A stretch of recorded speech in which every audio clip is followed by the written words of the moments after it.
창세기 23장 1절에서 20절의 말씀으로 우리에게 주시는 하나님의 말씀에 함께 은혜 받기 원합니다. 아브라함은 하나님의 부르심을 따라 그의 고향이었던 갈대아 우르를 떠나서 하나님이 인도하시는 땅 가나안으로 왔습니다. 하나님께서 아브라함을 부르신 그 나이가 75세 때에 하나님의 부르심을 받고 그는 갈대아 우르에서 가나안 땅으로 왔습니다. 이제 가나안 땅에 와서 여러 가지 사건들이 많이 있었죠.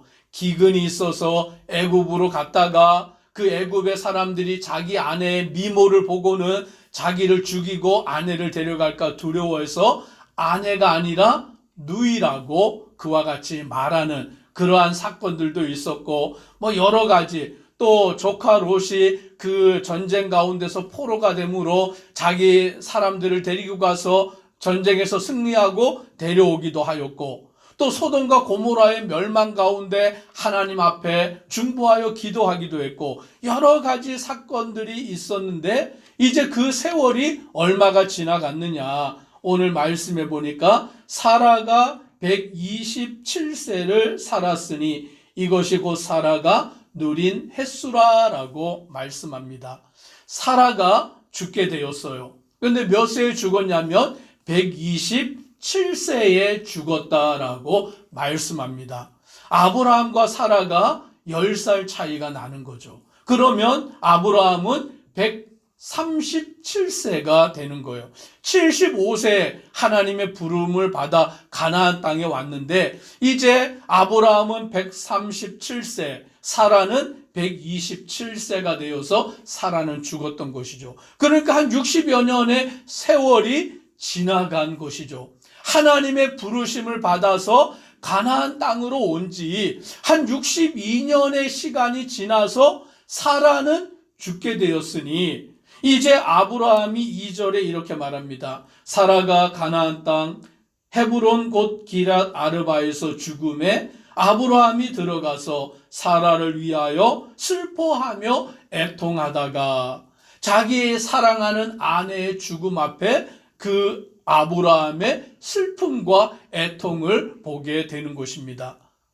그 슬퍼하고 애통하다가 오늘 아브라함이 무엇을 결심하게 되냐면, 사라를 장사 지내야 되잖아요. 이제 장례를 치러야 되는데 아브라함은 가나안 땅에서 땅이 있습니까? 없습니까? 땅이 없어요. 갈대아 우르에서 떠나 가나안 땅에 왔지만 이 가나안 땅은 아브라함에게 아직 소유가 없는, 그 땅 한 평도 아브라함의 소유가 아닌 그와 같은 상태로 60여 년의 세월을 살아온 것입니다. 그래서 아브라함은 뭐라고 말하느냐, 4절에 이렇게 말씀합니다. 같이 함께 읽습니다. 나는 당신들 중에 나그네요 거류하는 자이니 당신들 중에서 내게 매장할 소유지를 주어 내가 나의 죽은 자를 내 앞에서 내어다가 장사하게 하시오. 오늘 아브라함이 그 곳에 살고 있는 사람들, 그 해족 속에게 말하기를 나는 당신들 중에 나그네요 거류하는 자다라고 말하고 있는 것입니다. 다시 말하면 나는 이곳에 땅이 없는 자다. 나는 이곳에 그냥 나그네로 있을 뿐이지 내 소유가 된 것은 이 땅에 아무것도 없다라고 말하는 거예요. 유목민의 삶을 살아가고 있는 것이죠. 우리는 유목민을 잘 모르지만 이렇게 TV 같은 데 가끔 보면 유목민은 사막 같은 데, 광야 같은 데 텐트를 치고서 지내고 양을 먹이고 짐승을 먹이고 있다가 또 어느 때가 되면 그 텐트를 다시 이렇게 걷어가지고 짊어지고 또 다른 지역으로 옮겨서 그곳에서 또 다시 텐트를 치고 양과 짐승을 먹이다가 또 어느 때가 되면 또 다른 곳으로 옮기는, 이와 같은 옮겨 다니는 생활을 하는 게 바로 유목민의 삶이죠. 자기 땅이 있는 것이 아니라, 자기 소유지가 있는 것이 아니라 아브라함도 그와 마찬가지였던 것입니다. 그런데 이제 62년이 되어서 사라가 죽고 나니까 아브라함은 내가 이 땅에서 그래도 내 아내를 장사할 곳이 있어야 되겠다. 그래서 그 사람들을 찾아가서 내 아내를 장사할 수 있는 그 땅을 내게 달라라고 그와 같이 요구하게 되는 것을 보게 됩니다. 그랬더니 그 해쪽 속의 사람들이 아브라함에게 뭐라고 말합니까? 6절을 같이 읽습니다. 내 주여 들으소서. 당신은 우리 가운데 있는 하나님이 세우신 지도자이시니 우리 묘실 중에서 좋은 것을 택하여 당신의 죽은 자를 장사하소서. 우리 중에서 자기 묘실에 당신의 죽은 자 장사함을 금할 자가 없으리다. 아멘. 지금 해쪽 속이 아브라함의 말을 듣고 뭐라고 얘기하냐면 내 주여라고 말하고, 당신은 우리 가운데 있는 하나님이 세우신 지도자입니다라고 말하는 거예요. 즉 이 말은 무슨 뜻이냐면 그 해쪽 속에 가나안 땅에 살고 있는 사람들이 아브라함을 인정하고 있는 것이죠. 어떤 사람으로요? 하나님을 섬기는 자로서, 하나님의 사람으로서 그 이방인인 가나안 족속의 사람들이 인정하고 있다라는 것입니다. 오늘 저와 우리 성도님들이 하나님을 믿고 하나님을 섬기는 사람인 것을 세상의 사람들이 인정하게 되기를 주님의 이름으로 축복합니다. 인정해야 돼요. 당신은 하나님의 사람입니다. 당신은 하나님이 세우신 지도자이십니다. 오늘 당신은 우리의 주입니다라고 그와 같이 인정함을 받아야 되는 것이죠. 오늘날 세상이 예수 믿는 사람들을 뭐라고 얘기합니까? 예수쟁이들, 저 거짓말쟁이들, 자기 욕심만 차리는 사람들, 막 이렇게 얘기하고 있으면 안 된다라는 거예요. 오늘 그것은 하나님의 영광을 가리는 일이다라는 것이죠. 믿지 않는 사람들이 뭐라고 말해야 되냐면, 예수 믿는 사람들은 진짜야. 예수 믿는 사람들의 말은 거짓말이 아니니까 믿을 수 있어. 그와 같이 인정함을 받아야 되는 줄 믿습니다. 옛날에 우리나라에 기독교가 들어왔을 때, 그때에는 예수 믿는 사람들이 몇 명 안 됐어요.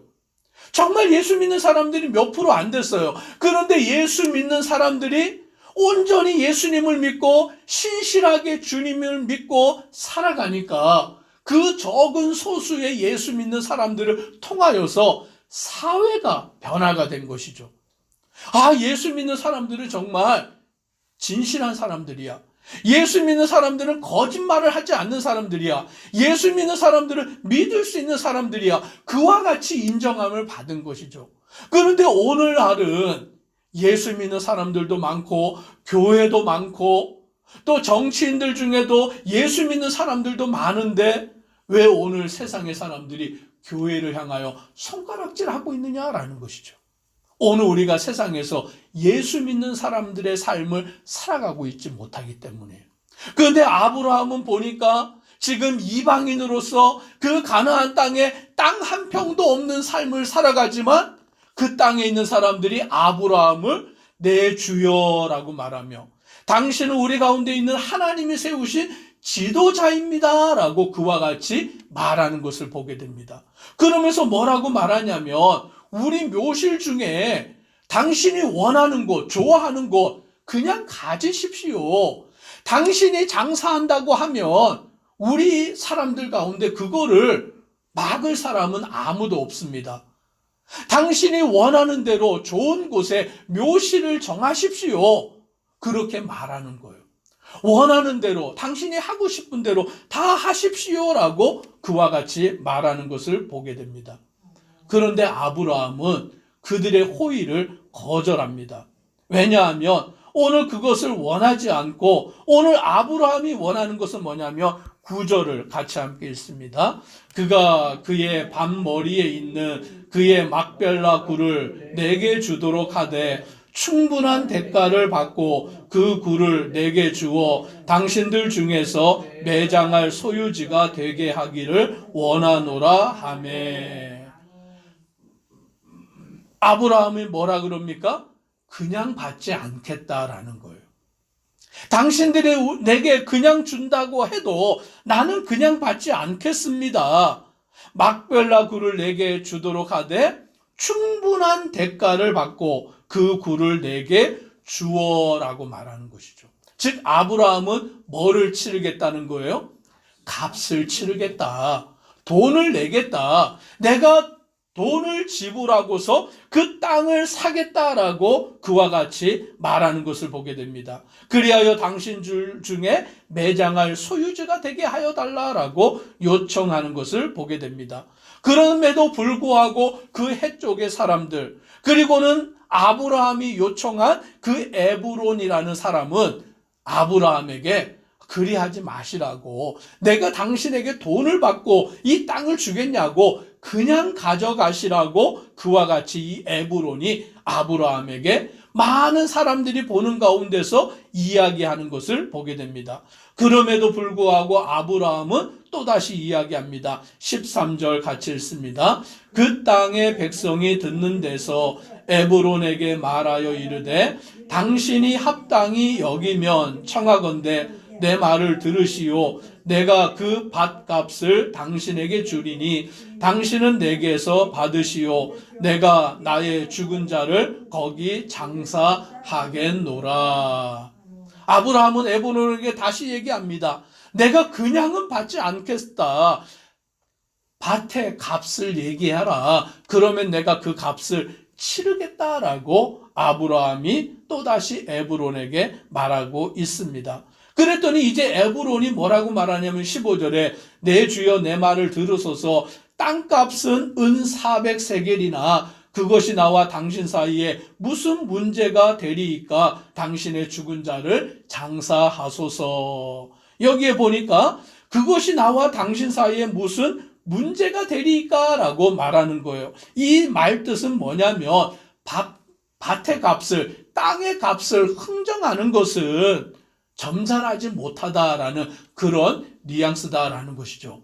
이거 흥정하지 말자. 흥정해서 뭐가 좋겠냐. 그럴 필요 없이 그냥 당신의 아내를 장사 지내라. 그렇게 말하는 거예요. 그러면서도 뭐라고 또 이야기하냐면 땅값은 은 400세겔이다라고 얘기하는 것이죠.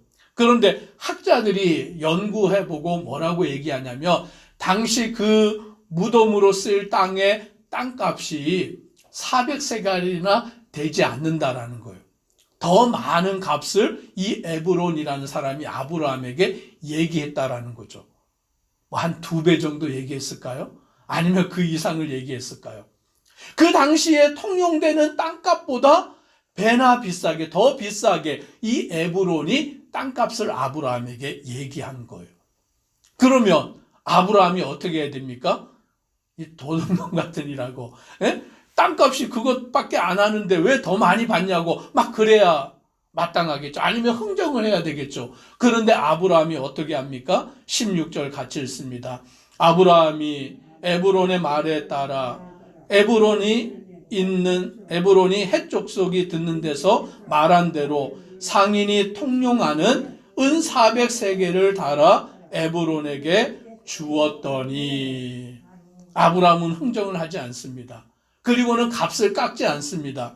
그 에브론이 사람들 앞에서 말한 대로 은 400세겔을 달아다가 에브론에게 주고 그 땅을 얻게 되는 모습을 우리는 말씀을 통하여서 알게 됩니다. 그래서 17절에 보니까 마므레아 막벨라에 있는 에브론의 밭, 곧 그 밭과 거기에 속한 굴과 그 밭과 그 주위에 둘린 모든 나무가 성문에 들어오는 모든 해족속이 보는 데서 아브라함의 소유로 확정된지라. 아멘. 저는 이 말씀을 묵상하다가 은혜를 받았어요. 62년이잖아요. 하나님의 약속을 듣고 가나안 땅으로 간지 하나님이 그에게 주신 약속이 무엇입니까? 이 가나안 땅을 너와 내 자손들에게 주겠다라는 약속이잖아요. 그런데 가나안에 와서 아브라함은 62년 동안 뭐가 없었다고요? 땅이 하나도 없었어. 자기 거주할 땅에 한 평도 없는 그와 같은 삶을 60여 년 동안 살아왔는데 하나님의 약속은 있잖아요. 약속은 있는데 땅은 없고, 그러면 어떤 마음이 듭니까? 하나님의 약속하신 게 맞나? 이 약속이 성취되는 건 맞나? 나는 이 땅에 땅도 한 평도 없는데 내가 무엇을 믿어야 되나? 그런 마음과 회의가 들 수가 있잖아요. 그런데 오늘 말씀해 보니까 이제 그 헷 족속의 땅, 에브론의 그 땅, 그 막벨라에 있는 그 밭과 거기에 있는 모든 나무와 그것들이 이제 아브라함의 소유로 확정되었다라고 말씀합니다. 오늘 하나님의 약속은 반드시 이루어지는 줄 믿으시기를 바랍니다. 오늘 우리가 생각하는 것과 달리 하나님께서는 하나님의 일을 행하고 계십니다. 우리는 그것을 믿고 주를 따르는 믿음의 성도 되기를 소망합니다. 기도드리겠습니다. 사랑의 하나님, 아브라함이 그 갈대아 우르를 떠나 하나님의 약속하신 땅 가나안에 와서 지낸 지 62년의 세월이 지났습니다. 그 세월이 지나며 아내가 죽게 되었을 때에 아브라함은 비로소 그 땅 가운데서 아내를 장사하기 위해서 땅을 사려고 합니다. 아직 땅 한 평 없는 아브라함의 모습 가운데 낙심도 되고 절망도 될 수 있지만 하나님의 약속의 말씀을 믿고 나아가며 이제 그 땅에 아내를 장사할 땅을 얻어서 자기의 소유를 삼게 되는 것입니다. 오늘 하나님의 약속, 하나님이 이루시는 일들, 우리는 그것을 바라보고 나아가는 믿음의 성도들 되도록 은혜 더옵소서. 예수님 이름으로 기도드리옵나이다. 아멘.